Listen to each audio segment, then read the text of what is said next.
तो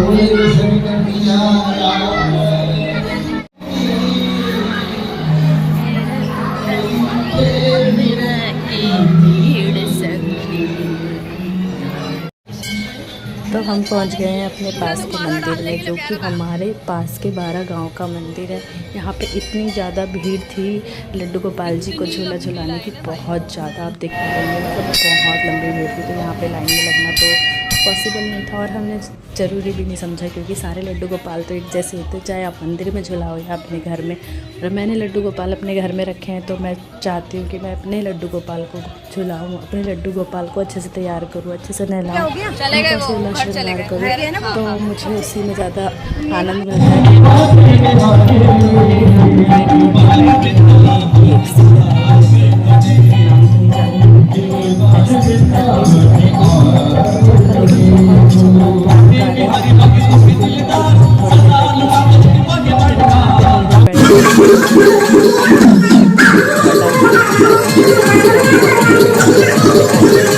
तो शिबू ने इस राधा रानी के साथ बहुत ज़्यादा डांस किया। फिर हमारा झूला नहीं मिल रहा था घर पे, तो हमने नया झूला लिया। पता नहीं वो कहाँ रखा गया, सारे घर में ढूंढ लिया, पिछले साल वाला झूला पर कहीं नहीं मिल रहा था। और ऊपर देखने का टाइम भी नहीं था, क्योंकि एक्चुअली तबीयत ख़राब चल रही थी थोड़ी, तो पॉसिबल नहीं हो पाया। क्योंकि हस्बैंड की भी तबीयत ख़राब है, तो देवर जो है मेरी दवाई दिलाने गए थे, तो ऊपर चढ़ के टांग पे चढ़ के कोई देख नहीं पाया। उसके लिए सीढ़ी लानी पड़ती, सीढ़ी छत ऊपर रखी हुई थी 4th फ्लोर पे, तो वो मेरे बस की या मेरी सास के बस की तो थी नहीं। फिर हमने फटाफट अपने कान्हा जी का झूला लगाया, उसको सजाया बहुत अच्छे से, उनकी चौकी सजाई। और आप देख पा रहे होंगे साइड में चेयर पे बैठे हैं हमारे लड्डू गोपाल जी, जिन्होंने पहनी है ब्लू कलर की ड्रेस, जो कि मेरी सास ने अपने हाथों से बनाई है। क्योंकि शनिवार है, तो शनिवार को ब्लू या ब्लैक पहनाते हैं। हमने ना डे डिसाइड कर रखे हैं कि मंडे को हम वाइट पहनाएंगे, ट्यूसडे को हम ऑरेंज या रेड पहनाएंगे, वेडनेसडे को हम ग्रीन पहनाएंगे, थर्सडे को हम येलो पहनाएंगे, फ्राइडे को हम मल्टी कलर पहनाएंगे, सैटरडे को हम ब्लू या ब्लैक पहनाएंगे, और संडे को हम कोई भी कलर पहना देते हैं, मतलब कुछ कलरफुल पहना देते हैं। तो यहाँ पे फटाफट हमने अपने कान्हा जी का स्टार्ट कर दिया है तैयार करना, उनको नहलाने धुलाने का अब हम स्टार्ट करने वाले हैं। यहाँ पे हम थोड़ी देर इंतज़ार कर रहे थे अपने डेकोरेशन करने के बाद, उनकी चौकी को, उनके झूले को सजाने के बाद हम यहाँ पे कुछ बातें कर रहे थे आपस में, और इंतज़ार कर रहे थे कब 12 बजेंगे और हम तो लड्डू गोपाल को नहलाना शुरू करेंगे, उन्हें सुंदर से कपड़े पहनाएंगे। ये कपड़े मैं उनको जाके मार्केट से लेके आई थी, और साथ में मैं मैचिंग का उनका पगड़ी, बहुत सुंदर पगड़ी, जिसमें छोटू सा मोर पंख भी लगा हुआ है। मतलब उस पगड़ी पे तो मेरा दिल ही आ गया, बहुत प्यारी पगड़ी है। पहली बार मुझे इतनी सुंदर पगड़ी मिली है, तो छोटे छोटे से लट के हुए हैं और मोर पंख लगा हुआ है। तो हमने कान्हा जी को नहलाना स्टार्ट कर दिया है। तो सबसे पहले हमने दही, घी और दूध और शहद, और उसके बाद पानी, जिसमें हमने गंगा जल थोड़ा मिक्स किया था, तो हमने उससे अपने लड्डू गोपाल को अच्छे से स्नान कराया। उसके बाद हमने उन्हें अच्छे से उनकी तौलिया से उनको सुखाया। फिर हमने उनके कपड़े पहनाए, उनको उनका लंगोट पहनाया, और फिर उनको उनकी ड्रेस पहनाई, जो कि ग्रीन कलर की बहुत सुंदर ड्रेस लग रही थी।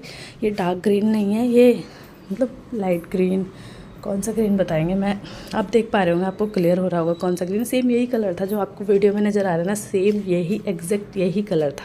फिर हमने उनके हाथ में उनकी चूड़ियाँ पहनाई, और फिर मैंने अच्छे से लड्डू गोपाल को उनके झूले पे बैठाया। फिर उसके बाद उनकी माला पहनाई, माला को बहुत अच्छे से ठीक किया। 3 लेयर में उनकी माला लेके आए थे हम, जो बहुत सुंदर लग रही थी। उनके बाल लगाए और फिर उनको तिलक लगाया, क्योंकि मुकुट पहनाने से पहले तिलक लगा देते तो ठीक रहता, वरना मुकुट थोड़ा नीचे तक आ जाता है ना, तो तिलक लगाओ तो फिर तिलक अच्छे से लग नहीं पाता। तो इसलिए मैंने सोचा पहले तिलक लगाया जाए कान्हा जी को अच्छे से, फिर मुकुट पहनाया। उनका मुकुट आप देख पा रहे होंगे, उनकी पगड़ी कितनी प्यारी लग रही है, अभी मैं आपको पास से भी दिखाऊंगी। और फिर मैंने उनको माला पहनाई, पर माला पहनाने के बाद ऐसा लग रहा था कि लड्डू गोपाल छोटे रह गए और माला बहुत मोटी हो गई है, तो मुझे लगा शायद बहुत ज़्यादा भारी हो रही होगी। तो फिर मैंने उस माला को निकाल के और ऊपर से ऐसे रख दिया, तो ऐसे भी बहुत अच्छी लग रही थी। उसके बाद हम शुरू करेंगे कान्हा जी के लिए, कान्हा जी का दिया जलाएंगे, और उसके बाद हम स्टार्ट करेंगे क्या, कान्हा जी के लिए हम आरती स्टार्ट करेंगे। तो आरती ना हम सब लोगों को बहुत अच्छे से आती नहीं है, तो कोई किसी को भी अच्छे से पूरी नहीं आती कान्हा जी की आरती, तो हमने उसमें लगाई फ़ोन में आरती लगाई और हम सब ने आरती करनी शुरू कर दी। साथ में जो जो हमें भोग लगाना था वो सारा प्रसाद हमने अपना पास में रख लिया कि आरती करने के तुरंत बाद हम अपने लड्डू गोपाल को भोग लगाएंगे। और भोग में क्या क्या चीज़ें हैं वो मैं आपको बहुत अच्छे से दिखाऊंगी अभी। तो यहाँ पे चल रही है हमारी आरती। पहले मैं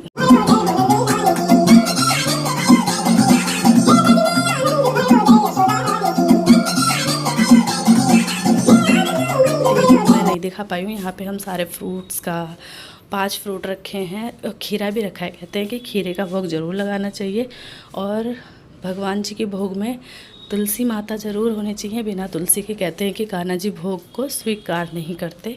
साथ में हमने पंचामृत और हलवा, पंजीरी, मेवा और मेवा पाक और सब मीठा मीठा हो रहा, तो फिर मैंने सोचा नमक पारे और मट्ठी का भी भोग लगा देते हैं, क्योंकि सब कुछ मीठा बनाया था हमने, कुछ भी नमकीन नहीं बनाया था। फिर यहाँ पे हम अपना कान्हा जी का आशीर्वाद लेके इस ब्लॉग को करते हैं यहीं पे एंड। आप लोगों को कैसा लगा ज़रूर बताना। आप सभी को राधे राधे। चैनल को सब्सक्राइब कर देना, वीडियो को लाइक कर देना।